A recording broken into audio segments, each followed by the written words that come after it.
Matapos ma-diagnose na may stage 4 cancer ang komedyanteng si Ate Gay dahil sa malaking bukol sa ilalim ng kanyang kanang tenga ay tumigil muna ito sa pagpapatawa. Inakala niyang simpleng beke lamang ito noong una, ngunit pinayuhan siyang ipatingin nang mapansin ng mga kasama sa trabaho na hindi pantay ang kanyang mukha.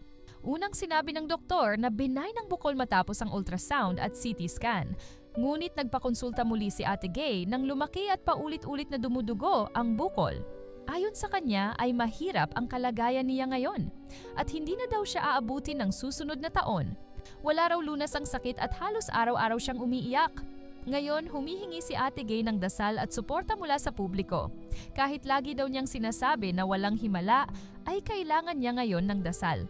Marami namang nagpakita ng suporta kay Ate Gay sa ilang kasamahan sa showbiz at ng mga naging katrabaho sa comedy bar kagaya ni Alan K, Bube, Tekla at marami pa. Ang puso ko'y nagtunog at parang sumisikip ang dibdib ko.